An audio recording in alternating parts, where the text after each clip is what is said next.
Republican National Convention kicked off Monday with several surprise appearances by President Trump and a message that his re-election is the only way to keep America safe from crime and the coronavirus. Earlier in the day, the Republican Party formally nominated Mr. Trump in the roll call. The convention's theme for the first night was Land of Promise. A video featuring Mr. Trump with essential workers in the White House marked the president's first surprise appearance of the night. Several speakers during the event thanked Mr. Trump for his response to the coronavirus pandemic. In another surprise, Mr.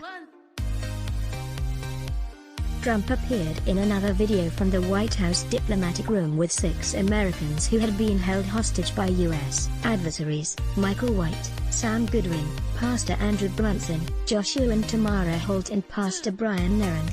Each of the former hostages were freed during the Trump administration. McCloskey's speak at RNC 449. Two marquee speakers were Mark and Patricia McCloskey, the Street Louis couple who were photographed pointing guns at Black Lives Matter protesters. Made no mistake, no matter where you live, your family will not be safe in the radical Democrats' America, Patricia McCloskey said. Donald Trump Jr. and his girlfriend, former Fox News host Kimberly Guilfoyle, both highlighted talking points on the economy, calling Democrats socialists and castigating the cancel culture. Donald Trump Jr. speaks at RNC 1018. Two Republicans from South Carolina, Senator Tim Scott and former United Nations Ambassador Nikki Haley, closed out the convention by sounding a different note about America's promise. And the two, who are both politicians of color, decisively rejected the politics and policies of Democrats and Joe Biden. There are millions of families like mine across this nation, full of potential seeking to live the American dream, Scott said. And I'm here tonight to tell you that supporting the Republican ticket gives you the best chance of making that dream a reality. Read highlights from major speakers below. Charlie Kirk, the founder of conservative youth organization Turning Point USA, kicked off the evening's program with an ominous warning to voters, casting the November election as a decision between preserving America as we know it, and eliminating everything we love. Trump is the bodyguard of Western civilization, Kirk said. Trump was elected to protect our families from the vengeful mob that seeks to destroy our way of life, our neighborhoods, schools, church, and values. President Trump was elected to defend the American way of life. Kirk characterized Mr. Trump as the guardian of America, and said he is shielding the innocent from the selfish ambition of the selfish elites. Matt Gaetz, one of Mr.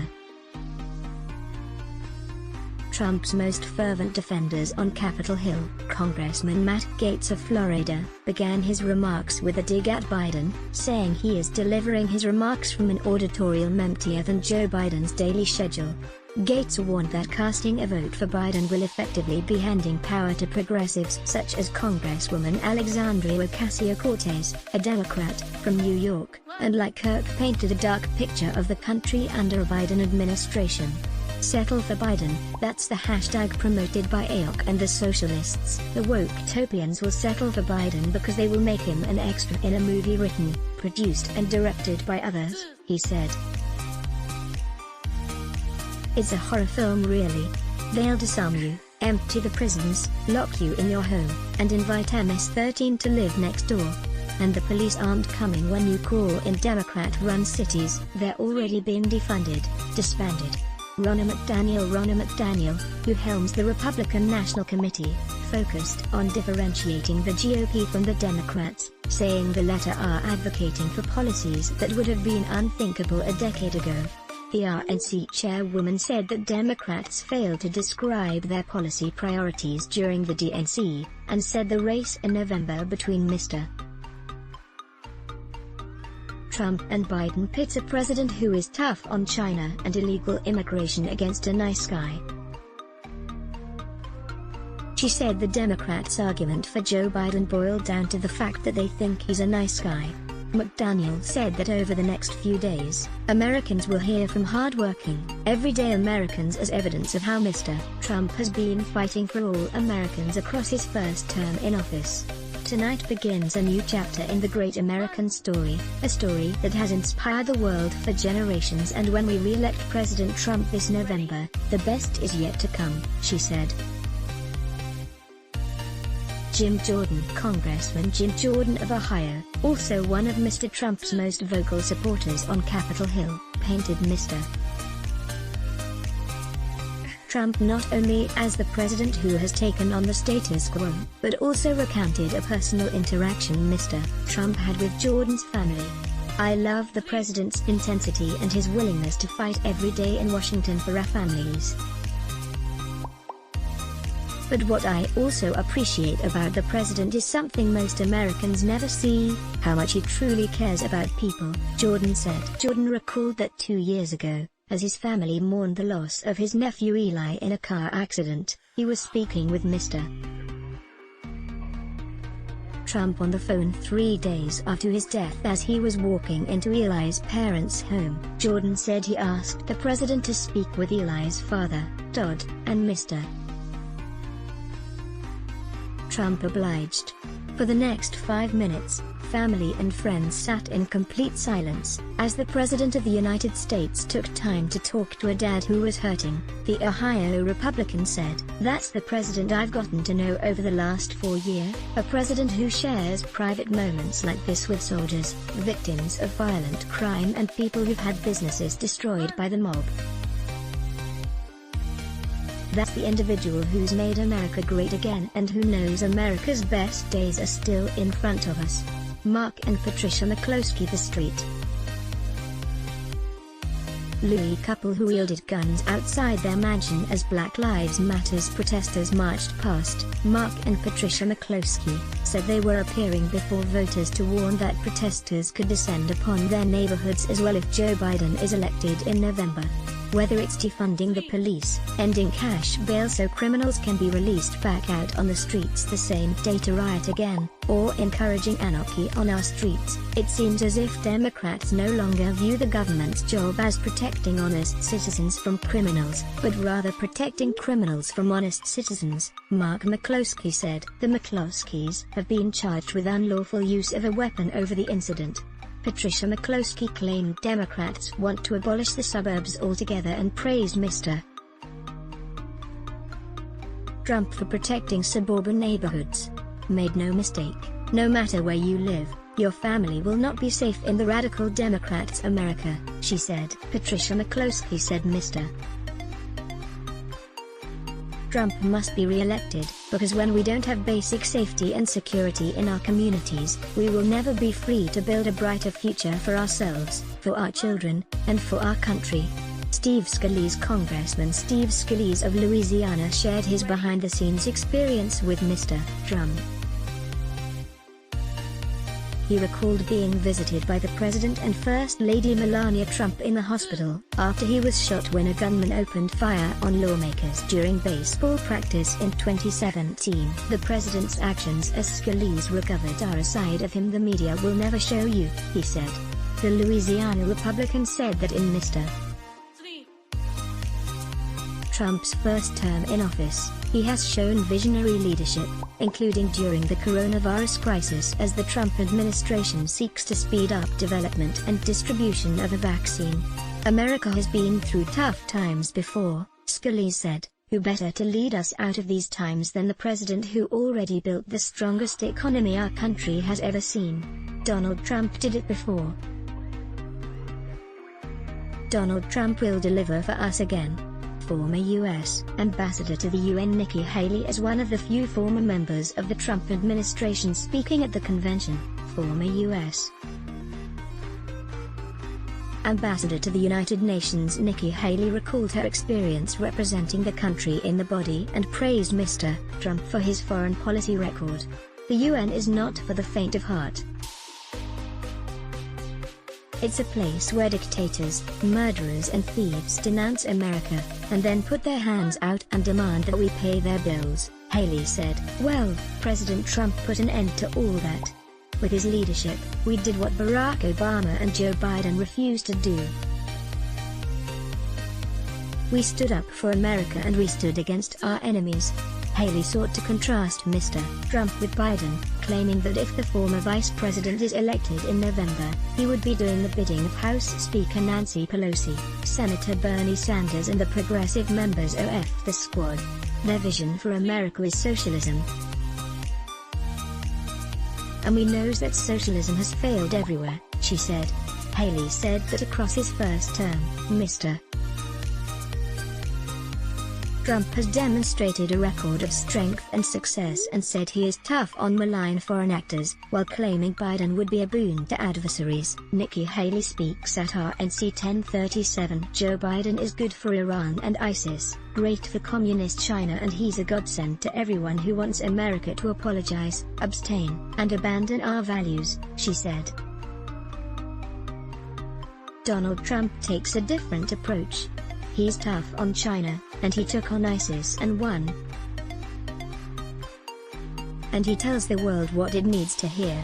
Haley also forcefully rejected the claim that America is a racist country and recalled her own experiences growing up in the South as the daughter of Indian immigrants, saying she was a brown girl in a black and white world. America is a story that's a work in progress, she said. Now is the time to build on that progress, and make America even freer, fairer, and better for everyone. That's why it's tragic to see so much of the Democratic Party turn a blind eye toward riots and rage. Haley also recalled the unity in South Carolina, where she served as governor, following the mass shooting at Emmanuel Arm Church in Charleston where 9 worshippers were killed by a white supremacist. America isn't perfect, but the principles we hold dear are perfect, she said. If there's one thing I've learned, it's that even on our worst day, we are blessed to live in America. It's time to keep that blessing alive for the next generation. This president, and this party, are committed to that noble task. Donald Trump Jr.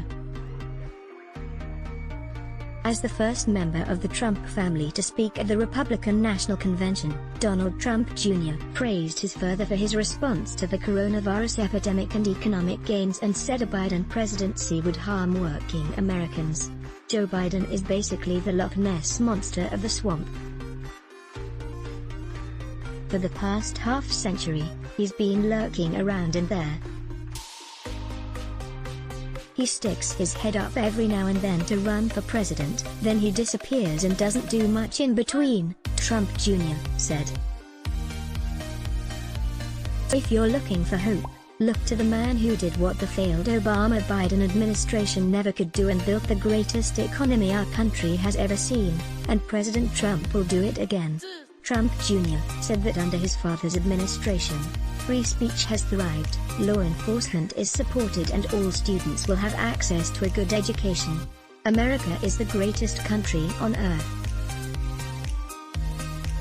But my father's entire worldview revolves around the idea that we can always do even better, he said. Imagine the life you want to have, one with a great job, a beautiful home, a perfect family. You can have it.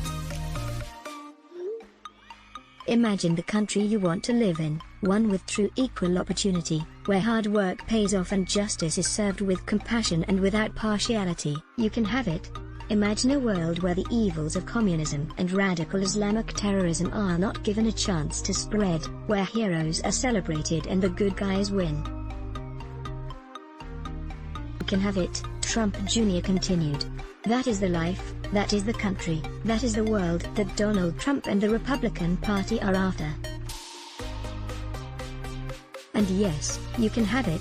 Senator Tim Scott of South Carolina, who closed out the first night of the Republican National Convention, said that while Mr. Trump and Biden are the 2 presidential candidates on the ballot in November, the election is about the promise of America. We live in a world that only wants you to believe in the bad news, racially, economically and culturally polarizing news. The truth is, our nation's arc always bends back towards fairness. We are not fully where we want to be, But I thank God Almighty we are not where we used to be, he said. We're always striving to be better. When we stumble, and we will, we pick ourselves back up and try again. Scott praised Trump for the economic gains in his first term in office and for embracing opportunity zones, which stemmed from Scott's experiences working with his mentor, John Muniz, a Chick-fil-A operator, and compared his record to Biden's record. I'm going to ask you, the American people, not to look simply at what the candidates say but to look back at what they've done, he said. This election is about your future, and it's critical to paint a full picture of the records of Donald Trump and Joe Biden. Scott recounted Biden's past comments on Black Americans and his efforts spearheading the 1994 crime bill. He also lauded the president's efforts on criminal justice reform and providing more funding for historically black colleges and universities. When it comes to what Joe Biden says he'll do, look at his actions, look at his policies, look at what he already did and did not do while he's been in Washington for 47 years, Scott said. Scott closed by warning that if Biden and Harris are elected, they will turn our country into a socialist utopia. There are millions of families like mine across this nation, full of potential seeking to live the American dream, he said. And I'm here tonight to tell you that supporting the Republican ticket gives you the best chance of making that dream a reality. Let's block ads. Why? Show your love for him. Click the link in description. Thanks for watching.